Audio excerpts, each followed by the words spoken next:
Assalamualaikum warahmatullahi wabarakatuh. Yang terhormat Ibu Ketua IDP, Ibu Wina Khamiza.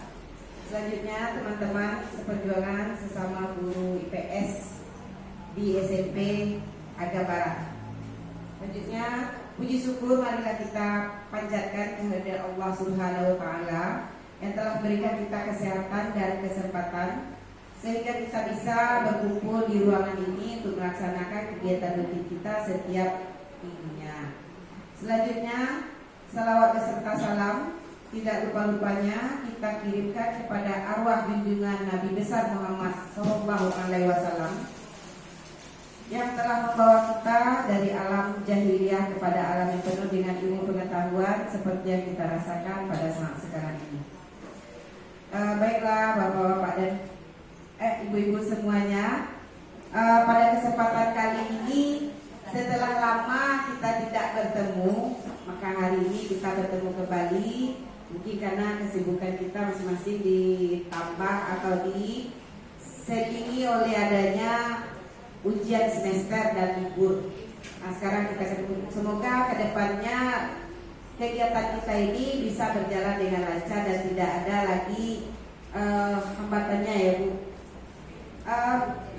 Baiklah, untuk supaya tertibnya acara kita ini, baiklah saya sebagai moderator akan membacakan susunan acara kita pada siang hari ini. Yang pertama yaitu pembukaan yang sedang berlangsung.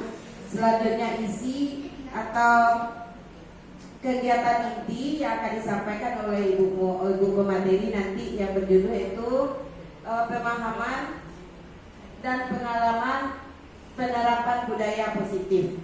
Selanjutnya kesimpulan mungkin berisi tanya jawab. Baiklah, untuk memulai acara supaya acara atau kegiatan kita pada hari ini diberkahi oleh Allah, marilah kita sekali seorang bacakan basmalah. Baiklah teman-teman semuanya, kita lanjut saja ke acara yang berikutnya, yaitu kegiatan inti, yaitu pemaparan tentang penerapan budaya positif. Kepada Ibu Wina Khamiza kita persilakan dengan pemaparan. Kiri ya Ibu yuk.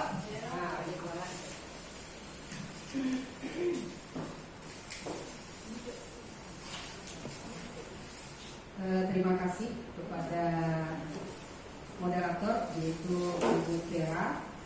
Assalamualaikum warahmatullahi wabarakatuh. Bismillahirrahmanirrahim. Alhamdulillahirrahmanirrahim. Wassalatu wassalamu ala asrafil anbiya'i wal mursalin wa ala alihi wa sahbihi ajma'in. Yang kami hormati ibu-ibu peserta IDP IPS SMP Kabupaten Agam wilayah Barat. Saya sebagai di sini Bapak Ibu, saya dalam artian mendapatkan tugas atau membuat tugas dari guru penggerak untuk mendiseminasikan atau mengimbaskan aksi nyata saya ini kepada ibu-ibu semua. Jadi saya mengucapkan selamat datang kepada ibu-ibu semua dan terima kasih atas kehadirannya. Baik, ibu-ibu, pada aksi nyata modul 1.4 yang berjudul budaya positif.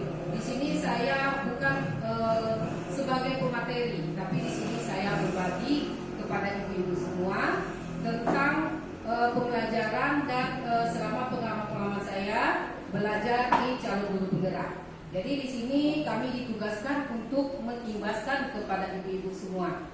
Karena saya di sini sebagai agen perubahan, bukan saja merubah murid-murid, merubah ibu-ibu, tapi merubah diri saya. Bagaimana selama ini saya mengajar menjadi lebih baik. Bagaimana selama ini saya mengajar pada murid saya, tidak memperhatikan siswa saya, apakah mereka itu punya potensi dan karakteristik yang berbeda.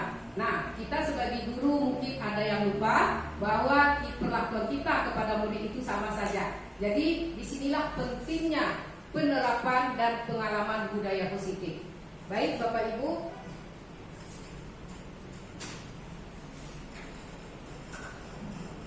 ya ibu-ibu semua,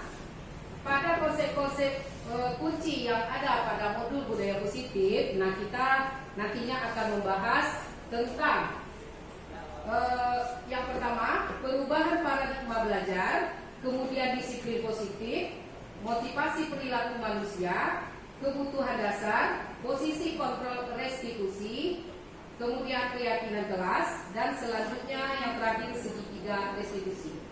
Baik ibu-ibu, kita mulai dengan yang pertama, yaitu perubahan paradigma belajar. Pembelajaran dengan paradigma baru, yaitu pembelajaran dengan paradigma baru dirancang berdasarkan prinsip pembelajaran yang terdiferensiasi, sehingga setiap siswa belajar sesuai dengan kebutuhan dari tahap perkembangan untuk mewujudkan profil pelajar Pancasila. Baik ibu-ibu semua, di sekarang ini sudah diterapkan kurikulum Merdeka. Mungkin ibu-ibu semua sekolahnya sudah memakai kurikulum Merdeka. Ya ibu-ibu? Iya. Nah di sana kita dalam pembelajaran itu yang menjadi pusat utama di sini adalah murid, ya. Jadi pembelajaran kita itu bagaimana pembelajaran itu berpusat pada murid. Nah yang ini artinya pembelajaran yang kita terapkan itu pembelajaran yang terdiferensiasi. Nah, ibu-ibu pernah mendengar apa itu pembelajaran yang berdiferensiasi atau terdiferensiasi? Sudah ada ibu? Nah, mungkin sudah ada ya. Cuma barangkali kita masih meraba-raba apa itu maksudnya terdiferensiasi. Jadi terdiferensiasi ini artinya kita memberikan pelayanan kepada anak itu tidak semua anak kita samakan. Karena anak-anak kita itu punya potensi dan kemampuan yang berbeda-beda. Ada anak yang high, ada anak yang middle, dan ada anak yang low. Juga terhadap gaya belajarnya. Nah, ibu-ibu mungkin sudah tahu ya, ada 3 macam gaya belajar. Nah, yang pertama gaya visual, yang kedua audio, yang ketiga kinestetis. Nah, inilah kurikulum Merdeka yang berpihak pada murid, memperhatikan murid kita bahwa murid kita itu punya potensi yang berbeda. Jadi selayaknya kita sebagai guru meladeni ketiga gaya belajar siswa kita. Nah, bagaimana itu kira-kira ibu-ibu? Jadi kita sebagai guru itu dituntut bisa membuat pembelajaran yang menyenangkan dengan karakter, dengan gaya belajar yang berbeda tadi, yang berdiferensiasi tadi ibu-ibu. Jadi bagaimana nanti kita bisa menerapkan metode pembelajaran yang bervariasi sehingga murid kita yang gaya belajarnya visual, audio, dan kinestetis, mereka merasa mendapatkan hak mereka Bapak Ibu. Maaf Bapak Ibu, karena saya sering di lidah saya bilang Bapak Ibu jadi terbawa-bawa. Baik, kita lanjut ya. Jadi dengan kita menerapkan pembelajaran yang terdiferensiasi, sehingga murid kita nanti bisa kita menciptakan profil pelajar Pancasila. Ibu-ibu masih ingat apa itu 6 dimensi profil pelajar Pancasila? Ya, yang satu beriman dan bertakwa, berkenegaraan global, gotong royong, kreatif, bernalar kritis, dan mandiri. Jadi dengan kita menerapkan pembelajaran berdiferensiasi, kita memberikan hak kepada murid kita dan kita berpusat kepada murid sehingga pembelajaran kita menyenangkan. Semoga terbentuklah profil pelajar Pancasila ini. Baik ibu-ibu, sebelum kita masuk kepada disiplin positif,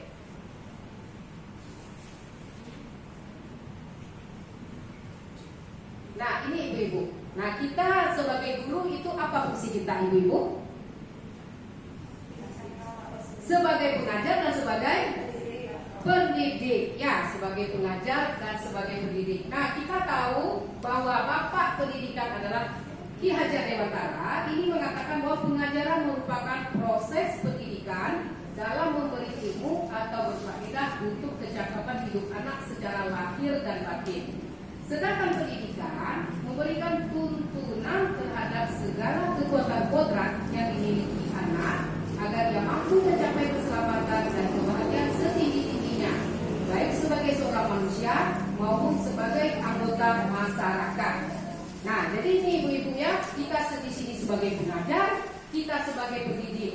Jadi fungsi kita sebagai pendidik itu adalah menuntun anak. Jadi menuntun anak sesuai kodratnya. Nah, bagaimana kalau anak ini yang tinggalnya di tepi pantai, bagaimana kodrat alamnya? Anak yang tinggal di gunung, bagaimana kodrat alamnya? Jadi kita sesuaikan irama dengan anak kita, sehingga anak-anak ini bisa mencapai keselamatan dan kebahagiaannya. Artinya di sini kita memberikan pembelajaran itu pembelajaran yang sepanjang hayat. Nah, kemudian Ibu, menurut Ki Hajar Dewantara, kita itu sebagai guru adalah ibarat petani. Kira-kira kalau petani itu ngapain kerjanya Ibu? Mencabul, ayo menanamkan benih. Nah, tugas kita setelah menanamkan benih, apakah sampai di situ saja? Merawat, kemudian kita memberi pupuk, ya, kemudian menyiramnya. Nah, kita berharap bagaimana benih yang kita tanam ini nantinya akan menghasilkan, akan tumbuh dengan subur dan nantinya akan menghasilkan dengan hasil yang baik. Nah, jadi kira-kira kita sebagai guru, kita itu adalah petani yang benihnya itu dalam diri kita. Nah, sekolah ini adalah sebagai lahan atau tanah. Nah, bagaimana kita bisa menumbuhkan, menuntun murid kita itu sehingga mereka bisa menggapai keselamatan yang setinggi-tingginya. Jadi jangan kita harap Ibu kita menanam benih jamu bisa tumbuh padi. Kita menaburkan benih padi yang akan tumbuh cabai. Nah, tentu tidak bisa ya Ibu. Jadi kita kalau seperti itu berarti kita sudah menentang kodrat anak. Tidak mungkin kita mengajarkan ikan terbang, ya kan? Tidak mungkin juga kita mengajarkan burung untuk berenang. Nah, jadi fungsi kita menuntun anak ini sesuai potensinya. Ya Ibu. Nah, jadi sini menurut Ki Hajar Dewantara bahwa ada trilogi pendidikan. Bapak Ibu masih ingat tentang yang pertama Ing Ngarso Sungtulodo, Ing Mangyur Mangun Karso, yang ketiga Tunguri Handayani. Jadi Ing Mangyur Mangun Karso, Ing Madyo, Ing Ngarso Sungtulodo, ya mantap. Ing Madyo Mangun Karso, Tunguri Handayani. Jadi yang pertama, ya, kita sebagai guru pemberi teladan. Nah, jadi apabila kita di depan, kita pemberi teladan. Nah, jadi selayaknya kita sebagai guru wajib diteladani. Jadi kalau kita minta anak-anak jangan terlambat datang lagi ke sekolah ya. Nah, sebelumnya kita pun harus disiplin waktu. Jadi kita masuk kelas tidak tepat waktu. Jadi barangkali ibu-ibu pengalaman saya semenjak saya menjadi CGP ini, nah itu sedikit-sedikit saya udah mulai berubah. Nah, di bidang mana? Salah satunya disiplin. Jadi dulu saya pernah meminta anak jangan terlambat, sementara saya sendiri tidak saya perbaiki. Tentu tidak bisa seperti itu ya Ibu. Memang di depan kita mungkin mereka segan untuk melawan. Di belakang kita, oh itu kan ini apa enggak, ini kan belok. Nah, jadi alhamdulillah ibu-ibu ya sekarang ini saya menerapkan budaya positif itu terlebih dahulu diri saya yang harus saya perbaiki, ya sesuai dengan falsafah atau filosofi Ki Hajar Dewantara. Jadi kalau kita di depan, posisi kita di depan, kita memberi teladan. Kalau kita minta anak jangan terlambat masuk kelas, kita tidak boleh terlambat. Atau barangkali memang karena sesuatu yang tidak bisa kita hindari, nah kita mungkin terlambat juga karena sesuatu hal. Nah, saya juga seperti itu ibu-ibu. Saya terlambat masuk karena dipanggil kepala sekolah, karena ada urusan sesuatu. Nah, saya minta maaf ya anak-anak ibu terlambat. Tadi ibu dipanggil kepala sekolah, ada urusan yang penting. Ya Bu, katanya. Nah, jadi saya kira dengan kita minta maaf bukan menunjukkan bahwa kita itu lemah, ya. Jadi dalam rangka menerapkan disiplin, seharusnya kita menunjukkan teladan. Nah, kemudian yang kedua apa tadi Bu Dewi? Ing Madio Mangun Karso. Nah, apabila di tengah memberi semangat. Nah, jadi kita melihat anak-anak kita itu bagaimana yang kemampuannya low, bagaimana yang kemampuannya middle, itu terus kita berikan semangat agar mereka ada rasa diperhatikan. Begitu juga dengan anak-anak kita yang high. Nah, tentu kita sesuaikan dengan irama mereka. Bagaimana kita memberi semangat ke anak-anak yang low. Nah, bagaimana cara kita memberi semangat pada anak-anak yang high. Nah, kemudian kalau di belakang itu memberikan dorongan, ya. Nah, jadi ibu-ibu kita kembali lagi kepada filosofi Ki Hajar Dewantara. Nah, padahal Ki Hajar Dewantara itu udah lama ya ibu ya. Nah, jadi sekarang ini pendidikan pelatihan guru penggerak itu kembali lagi kepada filosofi yang lama ibu-ibu. Nah, jadi memang terasa memang itu pembelajaran yang berpihak pada murid itu memang perlu kita terapkan ibu-ibu. Dalam apalagi sekarang ini anak-anak kita banyak yang sudah malas belajar, mereka lebih suka melihat HP. Nah, disinilah pentingnya pengetahuan kita bagaimana menerapkan pembelajaran berdiferensiasi tadi. Ya, itu menurut kodrat alam. Nah, kalau kodrat zaman ibu-ibu, anak-anak kita ini kan anak-anak milenial, anak-anak yang lahir setelah IT berkembang. Nah, jadi bagaimana kita menerapkan pembelajaran yang berdiferensiasi? Sekali-sekali kita pakai metode, kita pakai fokus, atau kita buat permainan atau ice breaking. Jadi dengan itu mereka ada merasa semangat belajar. Ya ibu. Nah, kemudian kita tidak bisa menuntut anak kita ini, dia IPS-nya harus 100. Kenapa? Karena anak merasa dizalimi. Ya, kita kan kalau ngajar anak, kalau anak dapat nilai 100, rasanya juga gagal manja ya ibu ya. Nah, tapi bukan di situ letak apanya ibu ya, bukan di situ letak benang merahnya. Kita bisa membuat anak mau belajar, kita bisa membuat anak mau membuat PR, itu udah bagus ibu. Kenapa? Karena anak-anak itu kita tidak bisa menutup potensinya. Karena menurut kodrat alamnya anak-anak kita ini ada yang kita matematika, lemah IPS, ada yang pintar IPS, tapi lemah bahasa Indonesia. Nah, jadi kita sebagai guru itu menuntun saja, kita tidak bisa menuntut. Kamu kenapa nilainya seperti ini? Nah, jadi seperti itu yang tidak boleh ibu-ibu ya. Nah, kemudian itu tadi menuntut kodrat alam dan kodrat zaman. Pembelajaran berpusat pada siswa. Nah, akhirnya nanti anak-anak itu akan mencapai kebahagiaan dan keselamatan. Ibu-ibu di belakang jelas nggak selainnya? Jelas. Nah, di sini ibu-ibu yang menjadi bahasa kita disiplin positif. Kira-kira ibu-ibu kalau membicarakan disiplin positif, kira-kira apa itu disiplin? Apa yang terbayang sama ibu-ibu kalau kita membicarakan disiplin positif? Ya, sesuai aturan, ya, menjalankan aturan. Nah, kalau di sini kata disiplin itu dimaknai menjadi sesuatu yang dilakukan seseorang pada orang lain untuk mendapat kepatuhan. Benar nggak itu ibu-ibu? Ya. Nah, kemudian sebagai pendidik, tujuan kita adalah menciptakan anak-anak yang memiliki disiplin diri sehingga mereka bisa berperilaku dengan mengacu pada nilai-nilai kebajikan universal dan memiliki motivasi intrinsik bukan ekstrinsik. Jadi anak-anak kita disiplin positif yang tumbuh dalam dirinya itu yang dinamakan dengan motivasi intrinsik ibu-ibu. Bukan yang menegakkan disiplin positif itu karena takut dihukum, karena takut dipanggil ke guru BK, bukan. Itu masih motivasi ekstrinsik namanya. Nah, disiplin positif merupakan, jadi ini ya ibu ya, yang maksud disiplin positif ini artinya disiplin positif merupakan salah satu cara penerapan disiplin yang bertujuan untuk menemukan kesadaran serta memberdayakan anak untuk melakukan sesuatu tanpa sogokan, ancaman maupun hukuman. Nah, jadi mereka datang tepat waktu, mereka membuat PR, itu memang keluar dalam diri mereka motivasi itu. Bukan mereka ingin mendapat imbalan dari gurunya, bukan mereka takut diancam atau dihukum. Nah, kalau kita anak buat PR, kita suruh dia di luar, kerjakan PR-nya, ya kan? Kalau tidak buat PR, kamu ibu kasih sanksi, membayar denda 2 buku. Ya kan ibu, kalau kita kan kemarin kayak gitu kan, supaya anak-anak ini takut dia kalau tidak buat PR. Nah, jadi sehingga motivasi seperti ini mereka menegakkan disiplin itu adalah motivasi ekstrinsik.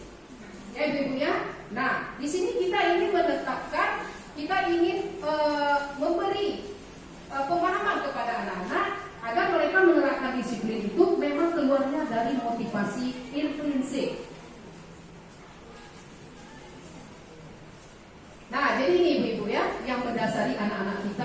melakukan disiplin positif. Itu tadi yang saya sebut. Murid yang pertama untuk menghindari ketidaknyamanan atau hukuman. Artinya di sini murid itu melakukan disiplin diri karena dia takut dihukum. Nah, ini merupakan motivasi ekstrinsik. Itu tadi ya, dia bikin PR, dia datang tepat waktu, dia menghindari ketidaknyamanan hatinya. Kalau dihukum kan hatinya tidak nyaman, dia malu sama teman-temannya. Nah, jadi ini namanya belum timbul motivasi dalam dirinya karena dilandasi rasa takut tadi. Yang kedua, untuk mendapatkan imbalan atau penghargaan. Jadi di sini murid melakukan disiplin diri karena dia ingin dapat imbalan atau merupakan motivasi ekstrinsik. Ada nggak ibu-ibu pernah melakukan? Kalau anak kita lagi belajar, mereka juara, kemudian dikasih penghargaan atau hadiah. Iya, kita umumnya seperti itu ya ibu-ibu ya. Termasuk di sekolah kami juga seperti itu. Nah, yakinlah ibu-ibu bahwa anak-anak kita yang seperti itu, kalau kita bawakan ke anak-anak yang tidak juara, yang artinya mereka itu tidak berarti, bagaimana perasaan hati mereka? Jadi di kurikulum Merdeka itu memang tidak pakai ranking, itu benar. Kenapa? Karena bisa jadi yang ranking di atas dia merasa wah gitu dirinya hebat, dia merasa jumawa.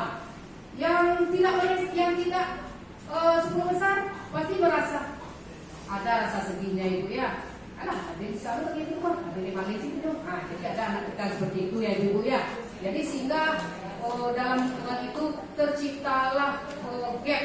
Aku anak pandai, aku anak pandai, aku anak dia. Kan ada seperti itu tuh. Nah, jadi itu di kurikulum Merdeka itu tidak ada ranking. Ibu-ibu di sekolahnya bagaimana? Masih juga ya. Nah, karena kita memang belum menerapkan filosofi dari Ki Hajar Dewantara. Jadi ibu-ibu, anak kita udah mau belajar, udah mau datang tepat waktu, itu udah bagus.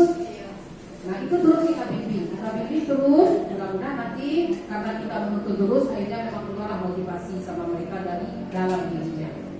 Nah, jadi anak ini bisa merasa bahwa pendidikan itu penting, sehingga mereka tanpa guru mereka mau belajar sendiri. Nah, itu berarti kita sudah menerapkan anak-anak ini pembelajaran sepanjang hayat. Nah, kemudian yang ketiga, untuk menjadi orang yang mereka inginkan dan menghargai diri sendiri dengan nilai-nilai yang mereka percaya. Nah, di sini murid melakukan disiplin diri karena sadar akan nilai kebajikan dirinya. Ini merupakan motivasi intrinsik. Ibu-ibu, kira-kira kalau di tempat kita ini dalam Soloka berapa anak yang seperti ini, ibu-ibu? Yang benar-benar sadar. Nah, ya mungkin belum ya ibu-ibu ya. Semoga nanti ke depannya ya, karena kita kan baru buka kurikulum Merdeka. Nah, semoga dengan adanya perubahan dan kita sama-sama sepakat untuk merubah anak-anak kita itu menyadari bahwa dalam diri mereka itu perlu mereka menerapkan disiplin positif. Jadi keluarnya memang dari dalam dirinya. Nah, kemudian ibu-ibu dalam menerapkan disiplin positif, ya, anak-anak kita ini ada yang melanggar disiplin. Ya, ibu. Ada yang sedang dalam kelas mereka berkelahi. Ada temannya, Bu, siapa Bu yang mami pekawal Bu? Bu, siapa Bu? Oh, mami Bu tuh iyawa Bu, apa cabut tuh iyawa? Ada seperti itu kan ibu? Nah, kita jangan cepat mengambil tindakan menghukum anak tersebut ya. Terlebih dahulu kita cari dulu apa yang mendasari anak tersebut melakukan tindakannya. Bisa jadi ibu-ibu ya, ini 5 kebutuhan dasar manusia. Yang pertama untuk bertahan hidup, yang kedua kasih sayang, yang ketiga penguasaan, 4 kebebasan, 5 kesenangan. Nah, jadi ada anak di dalam kelas itu dia sengaja mengambil, ya kadang ada anak-anak ini karena di tempat kami ini ada jam istirahat yang kedua. Nah, jadi jam istirahat kedua ini sekitar jam 12:30. Jadi anak-anak ini sholat dan makan, yang mau nasi. Nah, ada juga anak-anak yang tidak mau nasi. Jadi terjadilah waktu itu pelanggaran disiplin. Dia mengganggu temannya, mengambil nasi temannya. Nah, bayangkan ibu-ibu, bagaimanalah Pak Kia dah sampai kata langit, Pak Kia dapat musiko, dekasinya dia. Nah, kira-kira kita sebagai guru, kalau ada pengadu seperti itu, bagaimana sikap kita ibu-ibu? Dipanggil dia. Ya, kita panggil. Iya. Iya. Nah, jadi kita tanya dulu, bisa jadi karena dia nggak buat nasi dia lapar. Dia ini juga itu nasi temannya. Nah, itu artinya yang mendasari anak itu, ya, yang mendasari anak itu melanggar disiplin positif karena aku bertani dong. Daripada dia baca kan juga ya kan cakap ya ibu ya. Nah, jadi itu kita mesti tahu dan bagaimana nanti kita menyelesaikan masalah terhadap murid yang seperti itu. Bisa jadi kasih sayang. Nah, ada anak-anak itu dia sengaja bikin masalah supaya kenapa? Supaya dia diperhatikan. Bisa jadi dia di rumah orang tuanya sibuk dari pagi dia tidak ketemu sama orang tuanya. Sudah mau tidur baru orang tuanya pulang, tidak ketemu. Jadi sengaja dibikinnya masalah. Supaya apa? Supaya dipanggil orang tuanya oleh sekolah. Nah, jadi kalau dari panggil orang tuanya nasihatin dia, ya kan? Nah, bisa jadi orang tuanya mengurangi kesibukannya di luar. Wah, anakku diperhati, kamu bisa lah mau diikuti mau orang lain Yohan. Tak percaya kok mamaku. Nah, jadi kadang itu karena dia kurang kasih sayang. Ya Bu. Nah, yang ketiga penguasaan. Nah, dia ingin kuaso. Nah, itu lah perangai. Uang kalau nak mau bagi piti, no, dia jual kuasa. Nah, dan bisa seperti itu. Jadi yang mendasarinya karena ingin menguasa. Yang keempat kebebasan. Nah, bisa jadi anak kita ini bosan dia belajar di PS. Kenapa bosan? Ibu gua si peta ke peta. Kagak deka. Pandai awak ada. Dalam peta sih bagi ibu gua. Nah, jadi mereka ingin bebas. Nah, bagaimana cara kita? Nah, itulah dengan pembelajaran dengan metode yang bervariasi tadi. Nah, ya ibu. Kemudian yang terakhir kesenangan. Nah, jadi ada anak-anak ini dia yang dengan temannya suka menculik temannya. Sementara temannya ini orang yang cool, tidak mau diganggu. Jadi sehingga mereka itu berkelahi. Nah, jadi kita tanya, kenapa kamu ganggu? Teman kamu kan nggak apa-apa. Ya Bu, saya senang Bu menculik dia itu Bu. Karena dia pendiam. Nah, karena itulah nama kayak itu. Nah, jadi ini kita perlu tahu sebelum kita memonis anak kita Ibu, karena memonis nggak boleh ya. Sebelum kita bertindak ya terhadap penyelesaian masalah, kita harus tahu dulu apa yang mendasari anak kita itu melakukan pelanggaran disiplin. Kemudian selanjutnya konsep disiplin dengan identitas gagal. Nah, bagaimana lo kok konsep disiplin tapi identitas gagal? Nah, bagaimana kira-kira ini Bu-ibu? Nah, ini hukuman. Jadi anak-anak awakku Bu, kalau melakukan kesalahan, awak pasti mau hukum, ya kan? Ya kan? Nah, mangga tadi basipak polisi, lapakah polisi. Ini barasiahan sarok dan adu di sekitar sekolah kok. Nah, awak hukumnya mah. Nah, boleh pasai yo. Jadi ibu itu kayak itu dipanggil orang tuanya, disuruh ganti. Nah, jadi itu terasa bagi mereka menyakitkan. Bukan membuat mereka sadar. Bisa-bisa mungkin kita nanti didendamnya. Pas subuh dawatnya lah batang ibu pun dulu dan mau hukum dia lah. Sampai gampang dia dulu mah berasia sarut sebelum sekolah. Nah, jadi tidak bagus hubungan kita ya ibunya dengan anak. Kemudian tidak nyaman. Kalau hubungan ini pasti menyebabkan anak tidak nyaman. Ya enggak? Ya malu lagi sama teman-temannya. Teman-temannya menolak. Wih mama, sudah. Aku dia asal lah. Kemudian murid takut. Jadi ada murid ini dia merasa depresi. Jadi tidak semua murid yang punya bermental baja, kalau mental baja dia melawan. Kalau mental apa dia takut, sehingga buat dia depresi.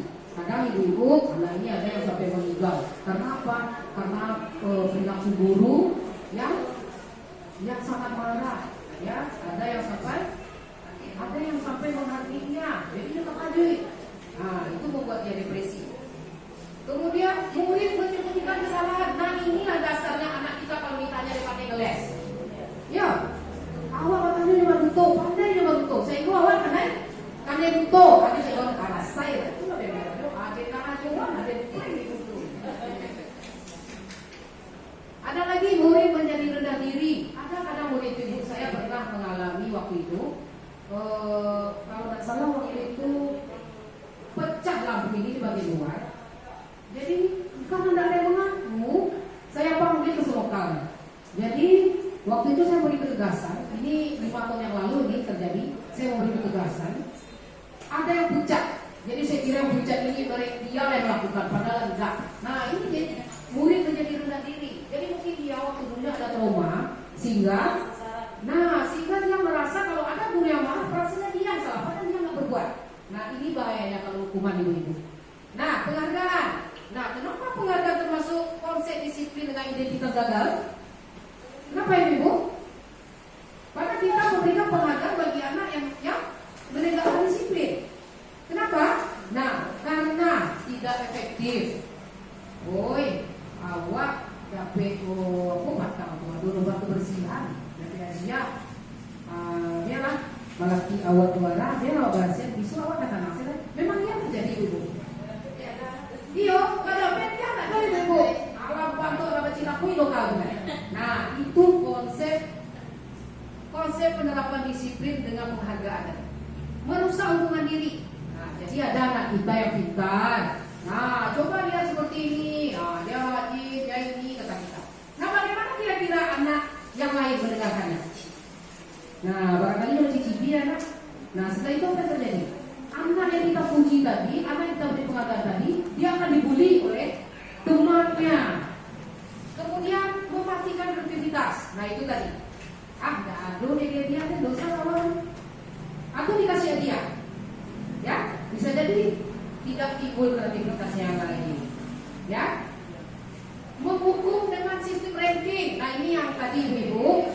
Jadi pada kurikulum Merdeka setelah diteliti, memang ranking ini banyak membawa mudarat dibanding manfaat. Ya, jadi anak kita yang ranking itu dalam kelas kan cuma bertiga. Nah, yang lainnya di mana? Jadi ada gap di antara mereka, banyak anak kita dengan level dengan. Jadi anak-anak yang seperti itu, itulah nanti yang akan membuat kelompok. Nah mereka sendiri akan menjawab anak-anak kita tadi. Ya di lokal saya memang terjadi itu. Yang selanjutnya merampas hak untuk menghargai dirinya. Jadi kalau kita sudah ngasih penghargaan, ya anak ini udah pintar membaca, dia udah merasa bangga dengan dirinya. Nah kita kasih dia. Nah kira-kira gimana? Gak ada dia menghargai dirinya. Penghargaannya sebatas hadiah tadi. Ya, baik ibu. Nah, bagaimana dengan konsep disiplin dengan identitas sukses? Nah, ini tadi konsekuensi. Ya, kita udah mendengar konsekuensi. Kita membuat peraturan. Kalau bagi yang melanggar, apa konsekuensinya? Nah, kalau kamu menumpahkan minuman teman kamu, apa konsekuensinya? Oh, saya masih membersihkannya bu. Ya. Nah, jadi ini anak ini penguatannya jangka pendek. Kenapa dikatakan jangka pendek? Kenapa dikatakan jangka pendek? Ya sekedar bertanggung jawab terhadap apa yang mereka buat. Setelah itu tidak kan? Tidak boleh. Kalau aku bertanggung jawab, tidak ada utang apa. Nah seperti itu kan? Kemudian perlu monitoring berkelanjutan. Jadi kita capek sebagai guru ini ibu. Harus kita perhatikan anak ini terus. Ya, itu kalau konsekuensi. Sebab kalau tidak ada kita, mereka akan berusaha lagi. Awak dan diawas. Tidak apa dong? Nah, tidak ada beko ada sanksi. Nah itu kalau konsekuensi. Kemudian ada stimulus, ada respon. Nah, jadi kalau anak melakukan pelanggaran, nah kamu sudah melakukan pelanggaran, kamu harus bagaimana? Ya bu, saya akan bertanggung jawab. Nah itu ada stimulus, ada respon. Kemudian kehilangan waktu untuk memenuhi kesalahan. Kenapa? Karena guru yang minta, kamu harus tanggung jawab, kamu harus minta maaf. Padahal dalam dirinya mungkin sudah ada solusinya. Kalau saya salah, bagaimana saya dengan teman saya?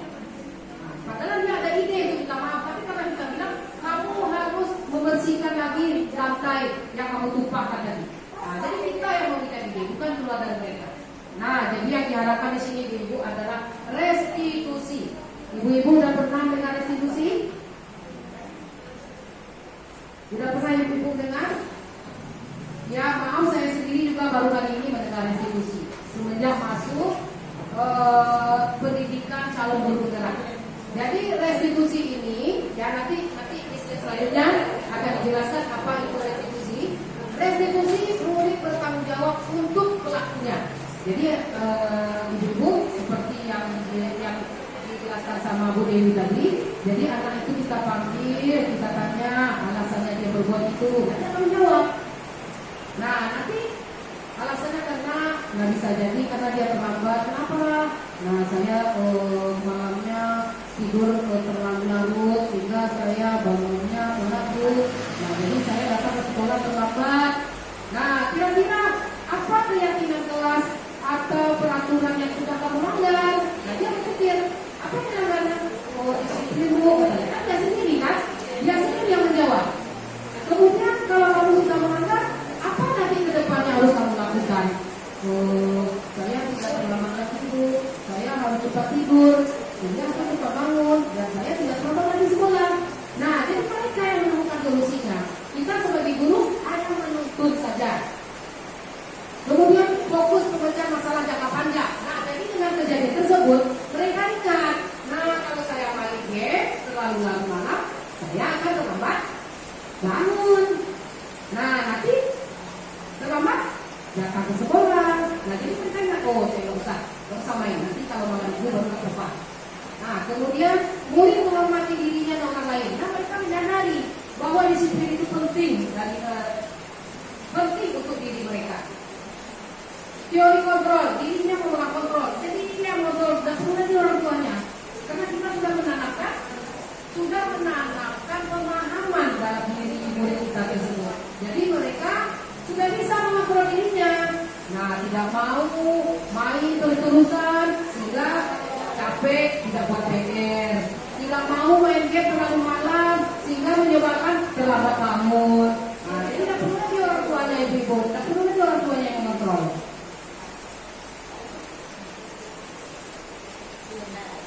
Nah, ini dia ya. Jadi konsep disiplin, restitusi itu adalah cara menanamkan disiplin pada murid.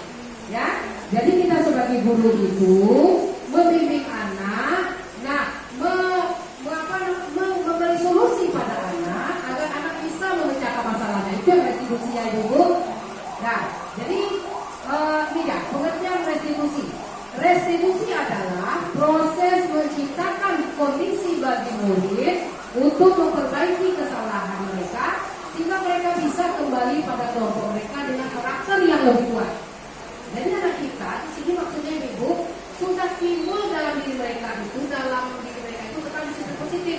Mereka tidak bisa lagi pengaruh teman-temannya. Ya, Ibu sabunah belajar Ibu tuh, nah karena mereka sudah tertanam disiplin positif, mereka tidak bisa dipengaruhi teman-temannya. Nah, mereka mengerti apa akibatnya kalau mereka melakukan itu. Nah, ciri-ciri restitusi bukan menebus kesalahan, namun belajar dari kesalahan. Jadi selama ini anak-anak kalau dihukum dia menebus kesalahan. Nah, kalau dia mengambil uang temannya, dia akan menebus. Bagaimana dia menebus? Dia akan minta maaf dan dia akan mengganti uang temannya. Nah, seperti itu ya Ibu ya. Nah, kalau restitusi bukan menebus kesalahan, namun belajar dari kesalahan. Yang kedua, memperbaiki hubungan. Ya Ibu, artinya di sini memperbaiki hubungan. Nah, antara mereka, misalnya mereka berdua berkelahi. Nah, kemudian kita memberikan tuntutan, kepada anak tersebut, sehingga mereka yang tadinya berkelahi bisa dibaikkan lagi. Kenapa? Karena kita menuntut mereka mencari solusi bagaimana mereka bisa memecahkan masalah mereka. Kira-kira ini bisa didengar ini Pak. Bisa suaranya didengar? Insyaallah. Oke, Ibu masih semangat? Masih, ya alhamdulillah. Jadi restitusi ini mencari kebutuhan dasar dan mendasari tindakan. Jadi itu yang tadi Ibu-ibu ya. Jadi kalau ada anak ya dia sengaja mengganggu temannya, jangan kita langsung menghukum anak itu. Kita cari apa dasar mereka melakukan tindakan tersebut. Bisa jadi mereka karena senang, bisa jadi mereka karena ingin cari perhatian. Nah, itu tadi ya Ibu. Jadi itu adalah yang kita dapat dari restitusi. Kemudian fokus pada karakter bukan tindakan.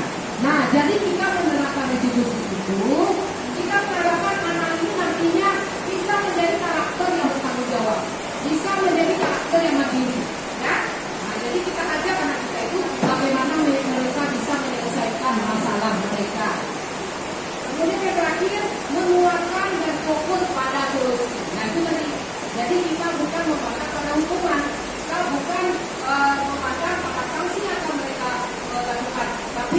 fokus pada solusi.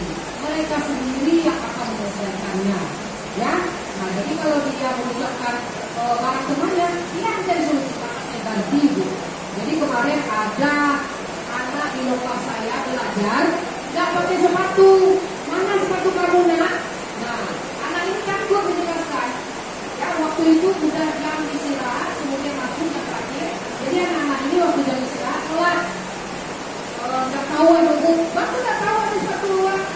Aduh, nanti Bu apa-apa sepatu awak yang dia sabana. Apa dia tak tahu apa pokoknya mama-mama ada buka tuh. Nah, kata dia apa-apa sama saya.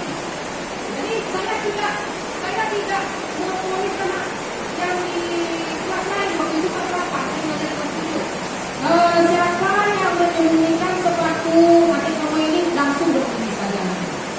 Tanpa saya telusuri, tanpa mudah sekali saya menemukan masalahnya langsung. Nah, jadi saya selesaikan. Kenapa kamu menyembunyikan? Saya hanya memang saja tadi Bu. Nah, berarti ini yang mendasarinya karena kesenangan, usil motivasi. Nah, kalau seperti ini teman kamu dapat sepatunya sekolah. Kebetulan caranya paling dapat dua sepatu. Nah, itu tak tahu. Dapat semua sepatu anakku. Antah kado. Nah, jadi bagaimana caranya ini? Teman kamu tak ada sepatunya sekolah. Nah, mungkin dia datang di sekolah dengan satu bulan. Yo Bu, dijual di balai, awak ganti, awak cari balai. Nah, mereka sendiri yang mencari solusinya. Mereka sendiri yang menemukan solusinya. Ada yang nggak ada menutup, yang nggak ada menekan yang ada kelasnya, yang ada kelasnya begitu. Nah, ini kita damai, kita kasih orang. Ayo dia apa ya? Kalau bisa begitu mah, akhirnya orang bilang seperti ini. Nah, jadi di situ kita fokus kepada solusi. Nah, mungkin depannya anak yang usia tadi mereka merasa salah sesuatu yang nilai. Oh, mahal sepatu ini. Tapi ini apa kata orang ya Pak, misalnya. Nah, jadi kita sudah memberikan pembelajaran berharga pada anak kita Ibu. Nah ini ya kasus yang sudah saya yang sudah saya tangani, siswa yang sering datang terlambat ke sekolah. Ya, apalagi anak kelas 7 Ibu. Jadi mereka masih budaya SD masih terbawa, ya, manja. Nah, kalau prinsip-prinsipnya hukuman, nah kita sebagai guru menghukum siswa tersebut, ya. Kalau terlambat loh, disuruh aja kepada selaman. Kalau nggak disuruh aja kagak dikatakan rumah penira, ya kan Ibu ya. Nah, karena kita memarahi siswanya. Jadi kalau siswa yang punya mental lemah, dia akan takut. Kalau siswa yang mentalnya kuat, dia akan melawan. Nah, jadi karena bagus kan? Anak melawan sama guru, jadi kita tidak ada anak pembawa percaya dulu ya. Nah, kalau disiplin positifnya konsekuensi, guru memberikan konsekuensi, kalau terlambat lagi akan dipanggil orang tuanya. Nah, bagaimana dengan anak? Kalau dia mendengar kita memanggil orang tuanya, bagaimana perasaannya? Nah, ada yang takut. Bu, jangan dipanggil orang tua, Bu, saya lawan besar kami Bu. Nah, kemudian guru memberi kecerdasan agar siswa mentaati peraturan. Saya kira mungkin konsekuensi menentukan sampai sambo ya Bu ya. Nah, cuma dia tipis, no? Tapi intinya memberi sanksi dua ya kan? Nah, bagaimana dengan restitusi? Nah, kalau restitusi, aduh anak-anak ambil, ditanya, nah sikap kamu ini sesuai tak dengan keyakinan telah? Enggak Bu, kira-kira kamu sudah melanggar yang mana? Disiplin Bu. Nah, jadi bagaimana nanti ke depannya? Saya nggak terlambat lagi Bu. Kapan kamu mulai? Sekarang Bu, benar ya? Iya Bu. Nah, bagaimana supaya kamu tidak terlambat lagi? Saya akan tidur cepat Bu. Nah, jadi ini sudah saya terangkan dulu ya. Nanti di slide berikutnya akan saya tayangkan di video.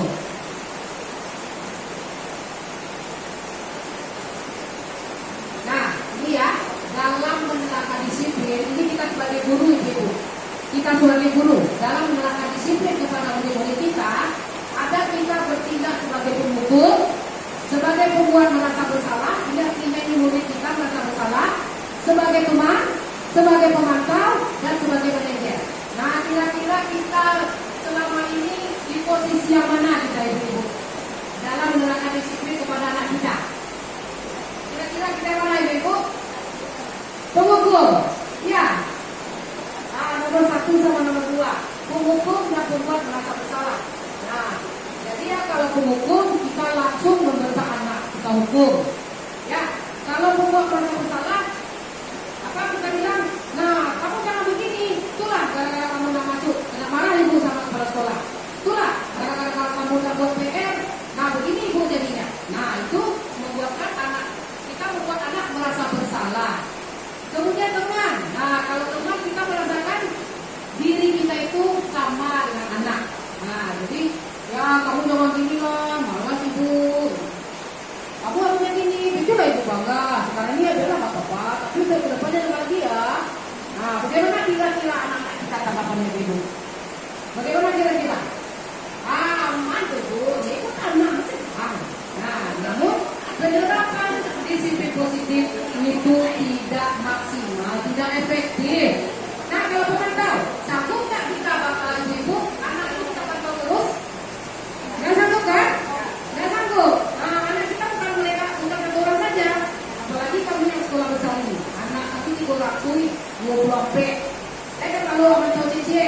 Nah, jadi di sini posisi kontrol yang ideal adalah manajer, ya, dengan menerapkan segitiga restitusi.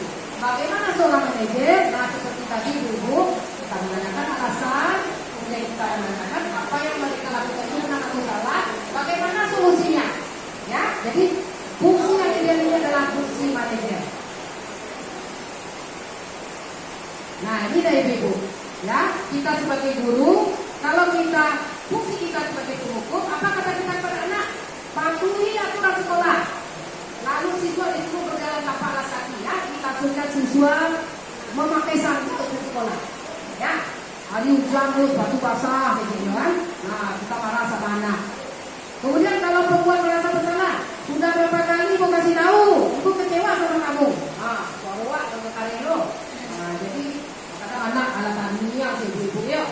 Kemudian teman, ayolah jangan seperti ini, buat ibu bangga. Nah, ya kali ini ya ibu maafkan, besok jangan lagi ya. Nah, kira-kira kalau seperti ini kita ada nggak anak itu merasa sadar? Barangkali ini perlu dari ibu ya. Nah, awak dari pengalaman ini. Nah, yang tahu, kamu sudah melanggar peraturan sekolah, apa konsekuensi yang harus kamu lakukan? Nah, awak minta konsekuensi, berarti anakku awak dia hukuman. Jadi apa yang kamu itu nih, pemantau ini dengan hukumnya ibu ya. Nah, jadi inilah kalau fungsi kita itu sebagai manajer, kita sebagai guru dalam menerapkan posisi kontrol. Nah, kalau ada anak atau siswa memakai sandal ke sekolah, jadi kita bilang, apakah kamu tahu kesalahanmu? Nah, tahu bu. Nah, bagaimana kira-kira kamu akan memperbaikinya? Nah, saya tidak akan pakai sandal lagi bu. Nanti kalau hujan saya nggak main hujan-hujanan. Jadi anak kami di sini aku yang pakai itu. Sama aja mandi hujan ya. Pulang sekolah hujan pakai gona, mandi. Jadi bisa pakai perompak. Nah, jadi kalau kita menerapkan seperti ini ibu-ibu, anak kita berpikir, nah kalau ini bahasa sepatu, siswa ini bahasa sepatu. Nah, jadi ada anak yang paham, dia sengaja bawa kartu kresek ke sekolah. Saya melihat sebelumnya waktu itu hujan mereka membuka sepatunya, dimasukkannya sepatu celana kartu kresek, dimasuknya ke atas.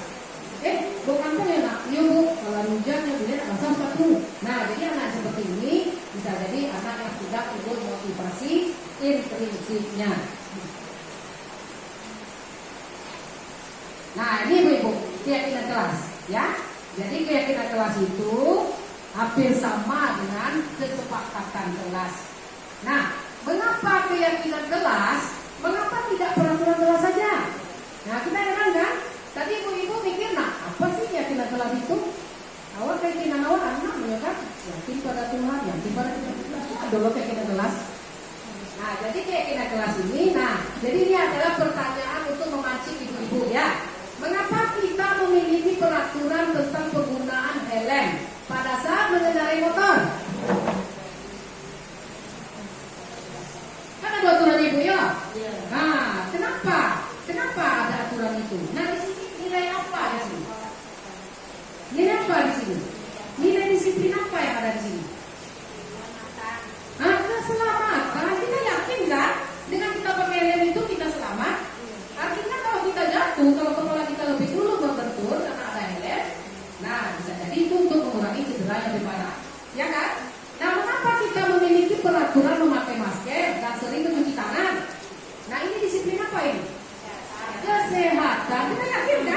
dengan kita sering pakai masker, dengan kita sering mencuci tangan, nah itu lebih susah untuk terpapar COVID. Ya Ibu, nah daripada orang yang kurang memperhatikan kesehatan tadi. Oke Ibu, nah kemudian, nah ini yang saya praktekkan di kelas, bagaimana cara membuat keyakinan kelas. Jadi pertama ini saya berdiskusi tentang peraturan. Jadi aku anak-anak aku nama cari kelasnya Ibu. Nah itu saya jadikan peraturan. Jadi boleh nggak itu bercarut itu ngomong kotor itu di kelas? Nah boleh Bu. Kenapa? Karena itu tidak sopan. Nah karena itu tidak menghargai guru. Berarti itu nilai disiplin, ya, nilai menghormati. Nah ini adalah nilai-nilai kebajikan universal yang semuanya kita mengakui, ya, bahwa pentingnya kita itu menghormati guru dan teman. Jadi yang pertama di sini saya berdiskusi. Misalkan ya Ibu ya.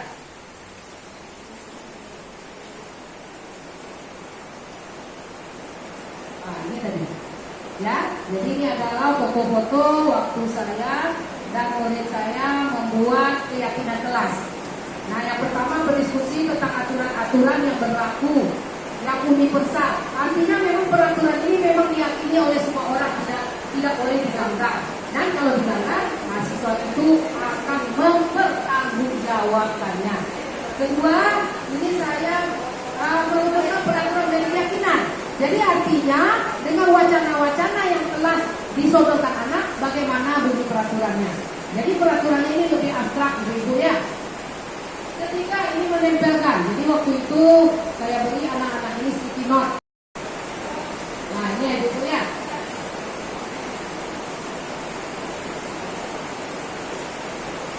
Nah itu tadi, ya.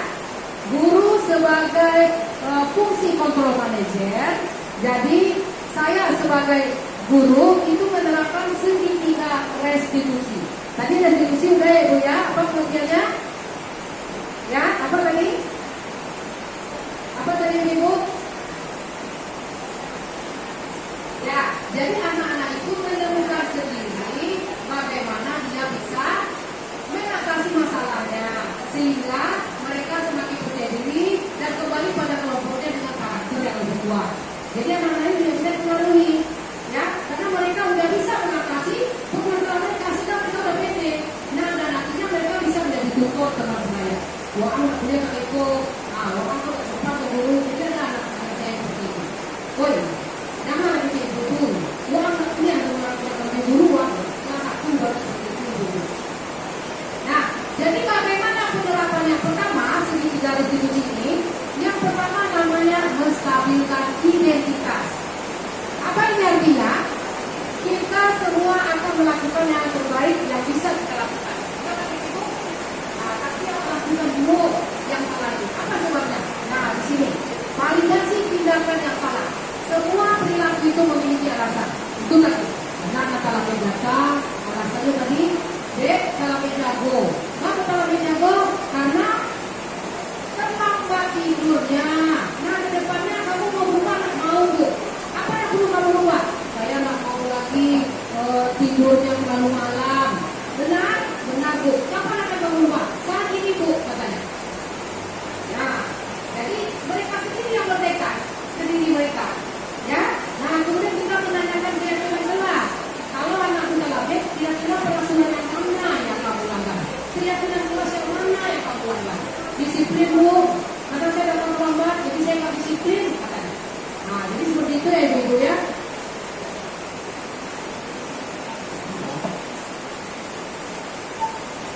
Nah, ini video saya dalam mempraktekkan segitiga restitusi, di mana saya sebagai guru melaksanakan fungsi kontrol manajer.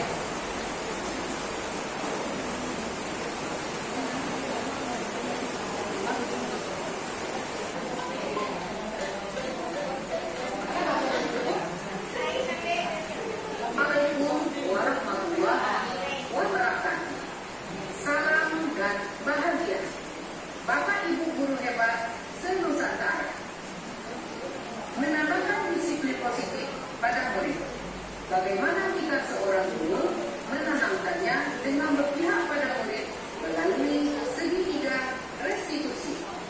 Restitusi adalah proses menciptakan kondisi murid untuk memperbaiki kesalahan-kesalahannya sehingga mereka dapat kembali pada kelompok mereka dengan karakter yang lebih kuat.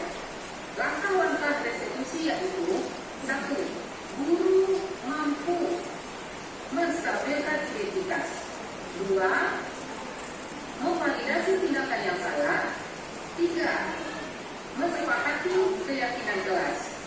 Bapak Ibu guru hebat, silakan menyaksikan tayangan video berikut. Terima kasih.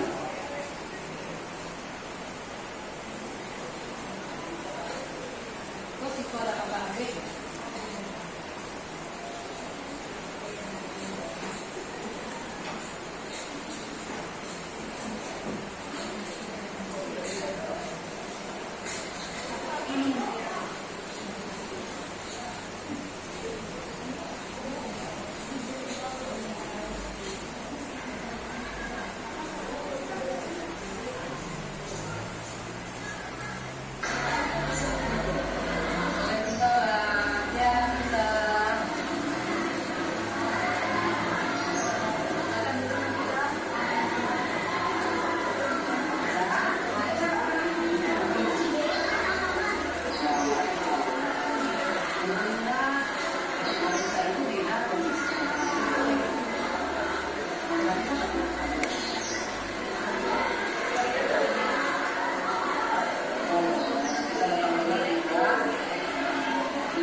Ya Ibu, itulah dua contoh kasus yang terjadi.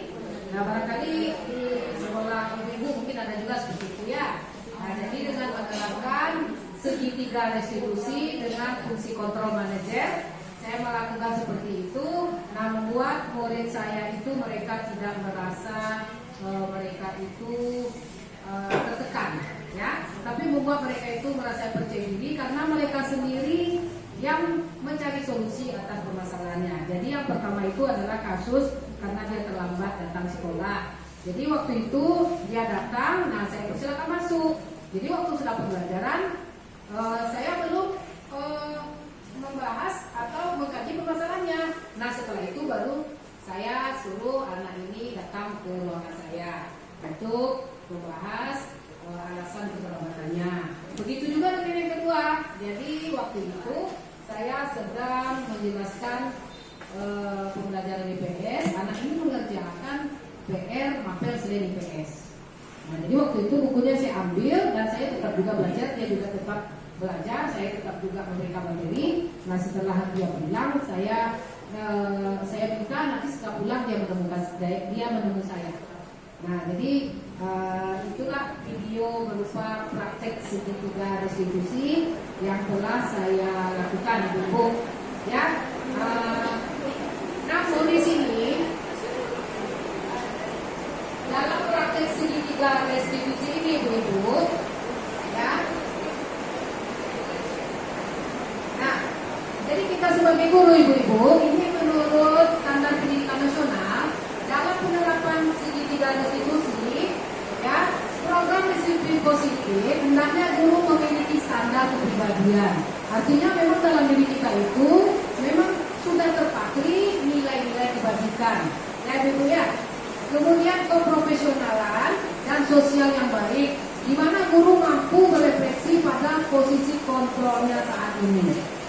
Ya, bagaimana perjalanan dirinya sebagai amor atau posisi manajer. Jadi kita bukan sekedar manajer saja, namun kita memang benar-benar sudah menjadi teladan bagi murid kita, yang menuntut murid-murid menjadi insan yang mandiri, merdeka, dan bertanggung jawab. Jadi segitiga restitusi dengan penerapan fungsi manajer membuat anak kita menjadi lebih mandiri. Ya ibu-ibu, jadi sesuai dengan kurikulum merdeka bahwa pembelajaran itu berpihak pada murid. Ya, jadi di sini tidak ada sanksi yang tegas, tidak membuat anak takut, membuat anak merasa rendah diri, tidak membuat anak itu menutup dirinya, tapi membangun motivasi intrinsik pada anak untuk memahami bahwa disiplin positif itu perlu mereka tanamkan, yang lambat launnya nanti memang terpatri dalam diri mereka, sehingga keluarlah motivasi intrinsik mereka itu penting melakukan disiplin positif dalam dirinya. Jadi sudah tertanam dalam diri mereka itu secara tidak langsung. Ibu, nah mungkin hanya sekian yang dapat saya sampaikan. Mohon maaf atas kekurangan. Saya akhiri. Assalamualaikum warahmatullahi wabarakatuh.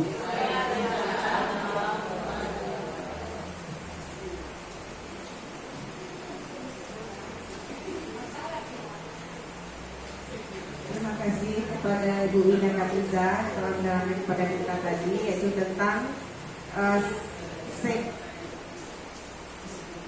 disiplin positif. Kemudian kita masuk acara selanjutnya, yaitu kesimpulan, yaitu tadi sudah dikatakan di awal bahwasanya di penutup ini kita adakan sesi tanya jawab.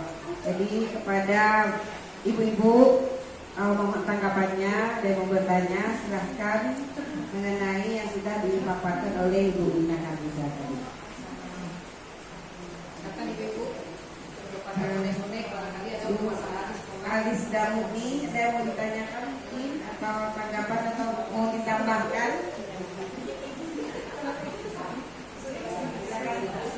Bu Desma Des. Ya. Baik.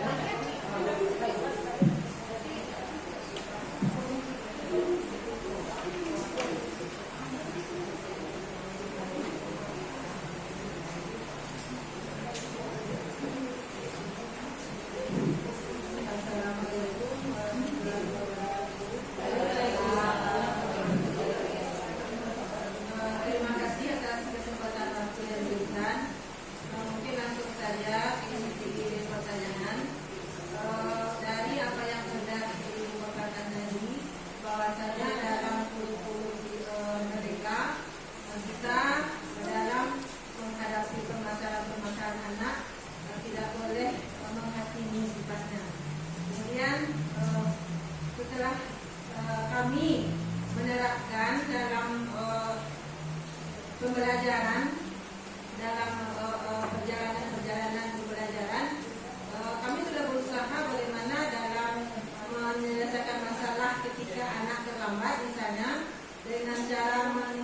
kesadaran bagi mereka, bukan sifat yang menghakimi. Nah, di saat itu mereka memang menyadari kesalahan mereka itu, tapi besok mereka ulangi lagi. Jadi mengulangi kesalahan yang sama berulang-ulang. Jadi kami minta apa penyelesaiannya dan bagaimana cara menyelesaikan masalah itu. Terima kasih. Terima kasih kepada Ibu. Kemudian ini tanggapan dari saya sendiri boleh? Pertanyaan. Mungkin masukan juga. Assalamualaikum warahmatullahi wabarakatuh. Berdasarkan yang sudah Ibu Ina terangkan tadi, ini kami bawakan ke kondisi di sekolah kami. Sebelumnya kami di sekolah dengan posisi siswa 450-an, kami siswanya karena masih di kampung sering banyak yang terlambat. Jadi setelah adanya perubahan, adanya dirubah caranya, yaitu dengan cara kami berdiri di depan gerbang menunggu siswa kami yang datang. Pas bel sudah berbunyi, itu kami masih tetap menunggu. Yang terlambat kami berikan sanksi seperti memungut sampah dan membersihkan pekarangan. Kami ingin bertanya di sini, memang perbedaannya jumlah jauh dari awalnya sebelum kami berdiri. Mungkin siswa itu terlambat banyak sekali, mungkin sekitar 20 orang. Jadi setelah kami berdiri, mungkin tinggal 10 orang lagi.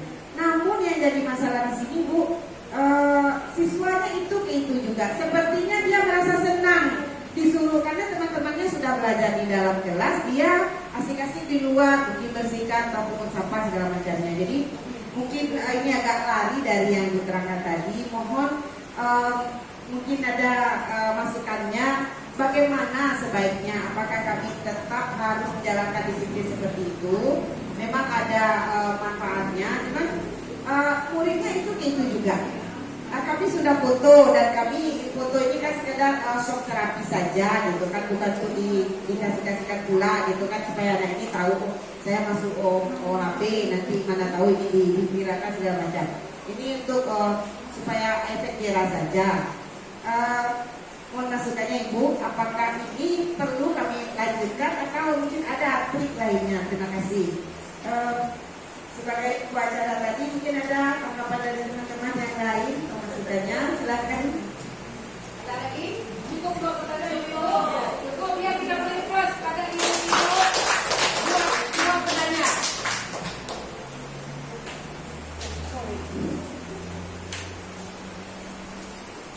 Terima kasih kepada Ibu Desmawita dan kepada Ibu Vera. Ini pertanyaan sangat menarik sekali. Karena ini sifatnya kontekstual ya, memang terjadi, bukan dibuat-buat. Nah, dari kasus Ibu Desmawita tadi, ya sudah berulang-ulang, tapi tetap juga seperti itu. Nah, kita terlebih dahulu, memang untuk penerapan disiplin ini memang tidak mudah. Kenapa? Karena penerapan disiplin itu kita perlu yang pertama itu pembiasaan. Jadi, bagaimana kita membiasakan? Terlebih dahulu kita harus diri kita sebagai guru, kita sebagai warga sekolah, itu memberikan contoh keteladanan kepada anak kita. Nah, dengan itu saja apakah bisa? Belum tentu lagi Bu, ya, karena anak kita ini adalah insan-insan yang unik, ya. Kenapa saya katakan unik? Ada mereka itu yang diberi pelajaran, mereka sudah mulai mengerti, sudah bisa merubah. Ada mereka itu yang perlu tingkatan-tingkatan penyelesaian baru bisa berubah. Ada yang mereka yang benar-benar hebat, tidak mau, kita susah bagaimana ini. Nah, jadi itu Ibu, kalau ada yang seperti itu terjadi, nah ini masalah adalah masalah bukan menyangkut anak dan guru saja, tapi ini sudah menyangkut warga sekolah. Ya, jadi bagaimana kita menyelesaikan masalah kedisiplinan ini bukan antara anak dengan guru HP, anak dengan guru walas, atau anak dengan guru BK, tapi segenap warga sekolah itu memang sudah komitmen untuk menegakkan disiplin sekolah. Ya Bu, jadi memang tidak mudah Bu. Pertama anak dulu dibiasakan, yang kedua mungkin ada sedikit ketegasan. Nah, ini butuh waktu. Bagaimana supaya disiplin positif ini bisa menjadi karakter. Kalau sudah menjadi karakter, berikut terjadilah pembudayaan.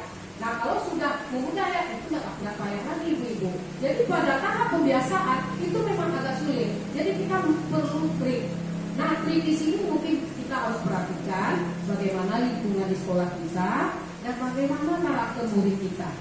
Nah, karakter murid kita tidak bisa melihat sosok pribadi anak itu saja. Kita mesti telusuri bagaimana keluarga mereka. Bisa jadi anak ini mungkin orang tuanya sebelum anak ini sekolah, anak ini harus nolong orang tuanya dulu. Nah, anak ini mungkin satu-satunya tulang punggung keluarga yang bisa menolong orang tuanya, sehingga setelah mereka menolong orang tuanya baru mereka sekolah. Jadi ini sangat miris sekali kalau kita sebagai guru ego terhadap kesalahan kita melihat kesalahan saja tanpa kita melihat apa yang mendasari mereka itu melakukan kesalahan tersebut. Jadi itu perlu warga sekolah untuk memusyawarahkan. Nah, bagaimana ini solusinya? Kita cari solusinya. Jadi barangkali mungkin anak-anak yang melakukan tindakan berulang-ulang, mungkin penanganan atau solusi yang kita berikan memang tidak sesuai dengan mereka. Nah, jadi sehingga mereka mau tak mau terpaksa melakukan itu, Ibu. Bukan mereka sengaja. Ya, Bu Desmonita. Nah, jadi penanganan ini memang istilahnya penanganan klinis namanya. Tidak semudah yang kita bayangkan. Tidak semudah kita menerapkan segitiga institusi ini. Kita harus mengkaji bagaimana motivasi anak ini sekolah. Memang benar dia mau sekolah atau disuruh orang tua? Atau barangkali orang tuanya mungkin tidak mengerti. Bisa jadi tetangganya, karena terpengaruh orang tuanya dengan tetangganya, nah terpaksa dia mengalahkan anaknya. Padahal anak ini adalah tulang punggung keluarga. Bisa jadi anak ini mungkin orang tuanya tidak lengkap. Ya, kita nggak tahu bagaimana latar belakang keluarganya. Jadi kita tidak bisa memotivasi anak ini dan kita mengejas yang itu aja anaknya. Atau anak itu kebal yang dikatakan Bu Vera tadi. Ya, Bu Vera itu aja. Bisa jadi mungkin permasalahan Bu Desmonita sama Bu Vera mungkin sama itu. Jadi karena kita tidak menemukan bagaimana cara pemecahan supaya anak ini mendapatkan solusi yang sesuai dengan dirinya.